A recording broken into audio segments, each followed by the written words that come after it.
વિશ્વ ગ્રાહક અધિકાર દિવસ 2026ની ઉજવણી નિમિત્તે પાટણ સ્થિત હેમચંદ્રાચાર્ય નોર્થ ગુજરાત યુનિવર્સિટીના જર્નાલિઝમ વિભાગ દ્વારા વિવિધ જાગૃતિ કાર્યક્રમોનું આયોજન કરવામાં આવ્યું હતું. સુરક્ષિત ઉત્પાદનો, આત્મવિશ્વાસી ગ્રાહકો થીમ અંતર્ગત તારીખ 9મી માર્ચથી તારીખ 19 માર્ચ સુધી ગ્રાહક જાગૃતિ સપ્તાહ ઉજવવામાં આવી રહ્યું છે, જેના ભાગરૂપે યુનિવર્સિટી ખાતે 3 દિવસ સુધી વિવિધ પ્રવૃત્તિઓ યોજાઈ હતી. જર્નાલિઝમ વિભાગના હેડ આનંદભાઈ પટેલ અને પ્રોફેસર ભરતભાઈ ચૌધરીના નેતૃત્વ હેઠળ આ કાર્યક્રમનું આયોજન કરવામાં આવ્યું હતું. કાર્યક્રમ અંતર્ગત વિદ્યાર્થીઓમાં ગ્રાહક અધિકારો અંગે જાગૃતિ ફેલાવવા માટે નિબંધ સ્પર્ધા, ચિત્ર સ્પર્ધા તેમજ જાગૃતિ રેલી યોજાઈ હતી. આ સ્પર્ધાઓમાં જર્નાલિઝમ વિભાગના વિદ્યાર્થીઓએ ઉત્સાહપૂર્વક ભાગ લીધો હતો અને ગ્રાહક સુરક્ષા, ગુણવત્તાવાળા ઉત્પાદનો તથા ગ્રાહકના હક્કો અંગે પોતાના વિચારો રજૂ કર્યા હતા.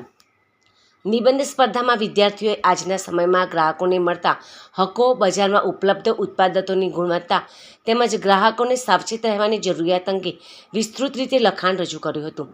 ચિત્ર સ્પર્ધામાં વિદ્યાર્થીઓએ સર્જનાત્મક રીતે સુરક્ષિત ઉત્પાદનો અને જાગૃત ગ્રાહકના સંદેશને ચિત્રો દ્વારા વ્યક્ત કર્યા હતા.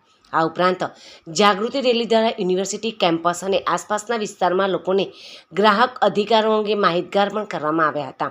એડવોકેટ જયેશભાઈ દ્વારા વિદ્યાર્થીઓને માર્ગદર્શન આપવામાં આવ્યું હતું.